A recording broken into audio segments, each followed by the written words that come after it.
Vietnam War and the Civil Rights Movement as a backdrop, and the drug culture reaching its apex, rebellion against the establishment seemed necessary, and graffiti exploded and flourished under these conditions. I rode the bus each day from Riverdale to Manhattan, Major Deacon South, past Yankee Stadium, over the Willis Avenue Bridge, through East Harlem, around Mount Morris Park. I pressed my face to the bus window to see names appearing that weren't there the night before. My favorite spot to observe was along the Deacon near Yankee Stadium. By 1971, FTT 56, OI 56, LSD Home, FJC4, Say Hey 1, Cool Herc, Dennis 168, Pro Soul 165, and Tracy 168 had staked their claim, owning that strip. As the years went by, it was Tracy 168 that caught my eye. The tags became signature pieces, and I began to see Tracy 168, Grease 167, RC 162, Chi-Chi 133, King 2 appearing on trains. First, I saw his small signatures on the tops of the trains with RC 162 and Pro Soul 165. Sadly, in 1973, RC 162 was killed in a train accident at the age of 13. It was one of the earliest graffiti casualties among many to come.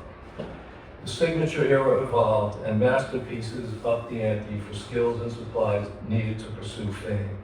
Many first-generation writers quit, but Tracy evolved faster than graffiti did. His ability to combine colors and add flames, clouds, characters, and scenery to augment his name made him a rock star.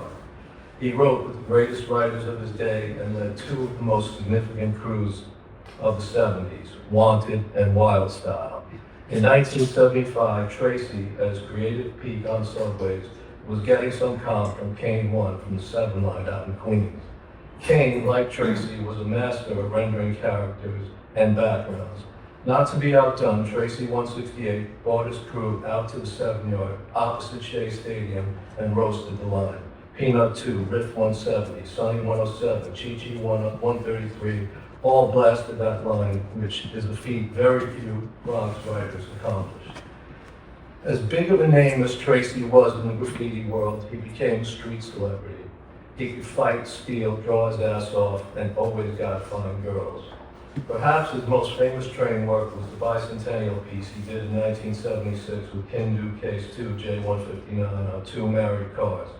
He drew an eagle and the drum and fife characters, and the names were done in the colors of the American flag. Everyone in the graph world talked about it. Tracy retired from the subways shortly afterwards and got some press coverage on TV and print media. He decided it was time to cash in on his talent. He began painting murals on storefronts and the fronts of bars and commercial businesses, arguably becoming the father of street art.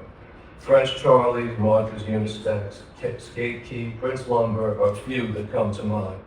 His ubiquitous Tracy face, a self-portrait, became an icon, and along with Stay High Smoker, remained the two most famous characters in the culture's history. A local writer named DeVote introduced me to Tracy in 1980. He was living with his girl Buffy, the younger sister of his boy Stonehigh, a few blocks from the 1 yard at the time. He was then at a good place in life, hilarious, cocky, and a walking history book.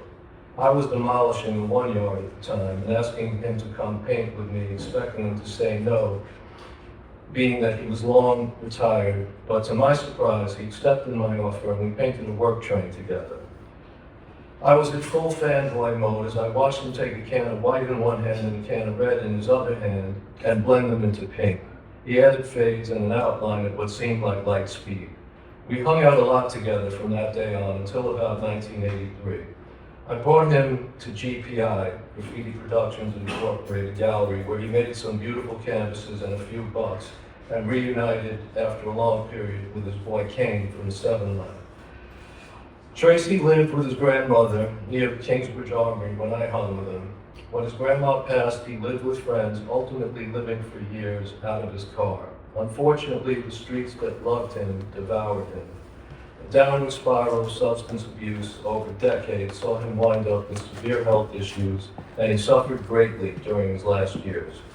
He always kept his laptop and black book with him and held onto a storage locker full of his artwork refusing to sell the masterpieces he created on paper and canvas, even when he needed to. When I heard Tracy pass, I refused to believe it. I remember getting a text message, which everyone on his contact list received, announcing his death. It was fake.